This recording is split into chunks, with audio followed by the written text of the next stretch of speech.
Hi, my name is Kevin Schoenenbeck. I'm a martial art instructor here at the United Family Fitness Center. We're located right outside of Green Bay, Wisconsin. What we'd like to do today is show you a couple of concepts and principles on self-defense, and self-defense primarily geared towards somebody who may have a disability. With me today is Mr. Don Hanson. I'd like to introduce him, and he's going to say a few words on why it's important for somebody with a disability that might want to learn some self-defense. Don? Yes, sir. Thank you. I've been a student of Mr. Schoenenbeck's for a little over a year now, and as a martial arts student and I instruct in other arts, it's very important for a person with a disability or limitation of any kind to learn how to defend themselves, because we're oftentimes perceived as an easy target for any kind of violence that might come our way. And by learning some of the basic self-defenses, you can make yourself to be less of a victim and more assertive. Now, we talk about the ABCs of self-defense. The first letter A stands for awareness. There's internal awareness and external awareness. And internal awareness is what is my body doing when it's responding to some kind of a stimulus from outside. Sometimes my heart may race, I may get a tightening of the throat, maybe my stomach feels a little tight. I have to be able to recognize this. External awareness is really common sense self-defense. Where did I put my car keys? Where did I park my car? If I'm in a big shopping area. When I left home, were the windows open and now they're shut as I go home? When I'm walking, do I want to walk in an area that's not well lit? Really common sense things that we want to be aware of. So that's the first one, A, internal and external awareness. B stands for boundary. So we talk about boundary setting. We're talking about setting a physical and verbal boundary. We don't want anybody to get any closer than 2 arms length away. We want to keep people 2 arms length away at all times. We don't want them to come any closer than that.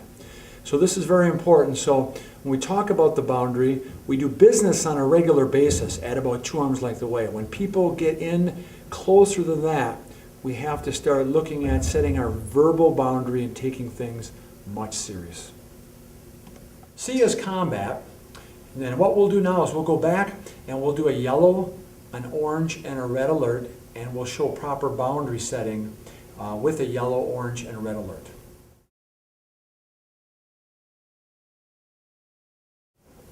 How you doing? I'm good. Hey, do you have time? No, I don't have the time. Well, I had some nice shirt. Where'd you get that? Yeah, what do you want? What do you want? I just wondering where you got the shirt. You need to leave. I'll just, You need to leave now. All right. Now you see, when I approached Don with the yellow alert, he kept it very simple. What do you want? You need to leave. That's the mantra we're going to use. We don't want to use any terms, hey man, dude, because sometimes those are triggers and may escalate the situation. So we want to keep it very simple.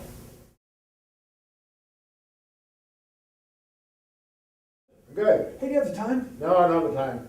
Well, you don't have a watch, man. What's the problem? Hey, what do you need? I need you to get a watch so I can get the time.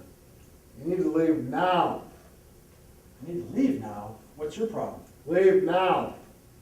Don't be a dick, pal. I'm trying to be a nice guy here to you. Leave now. Kind of being a dick. Now, what we just did was an orange alert, came in with the same type of interview, but you can see it escalated a little bit more. I asked a few more questions. I started getting his face a little bit more. He had to use his voice a little bit stronger to back me down. So that's what's in with the orange alert, a little bit more intensity in the person's voice on both ends.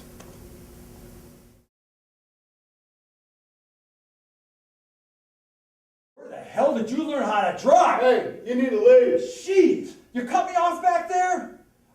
Leave now. You drive like crap, do you know that? Leave. I didn't leave, I'd have kicked your ass. Leave now. That pisses me off when people drive like that. Leave now.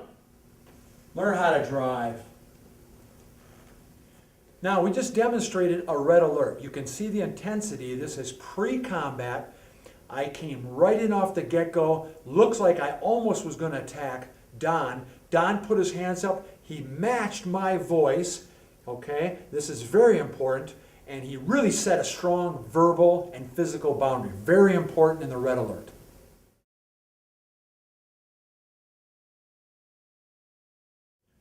Where the hell did you learn how to drive? Back off! You know what? Learn how to drive. That was Back off. ridiculous. Cut me off. Go away! You know what? I'm going to kick your ass.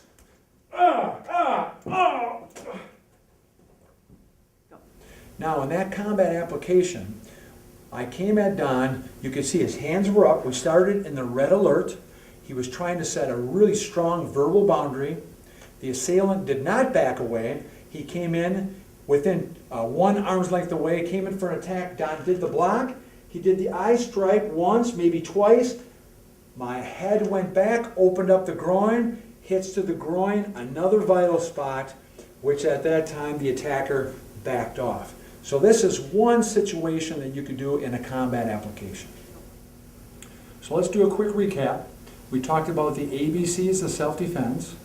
A being awareness, there's internal awareness and external awareness. The B was boundary setting, setting a strong verbal and physical boundary.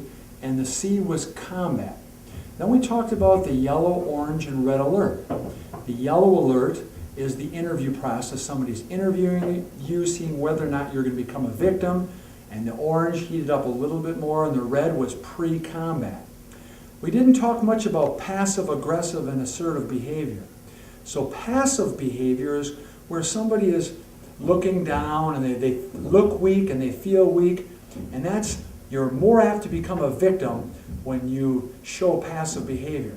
Now, on the other hand, if you show aggressive behavior, that's like throwing gas on the fire. If you start screaming back at the guy, swearing back at him, probably a fight's going to happen. So what we want to do is be assertive. And by putting our hands up and telling the person, what do you want? You need to leave. You need to leave now, is being assertive. You're telling that person, I do not want to be a victim. Go somewhere else. I'd like to take this time and thank you for watching the video. I hope you learned something from it. By no means was this a complete program, but we showed you some really good concepts and good principles. We would ask that you would seek out a qualified self-defense instructor to continue your training. And once again, I hope you enjoyed it.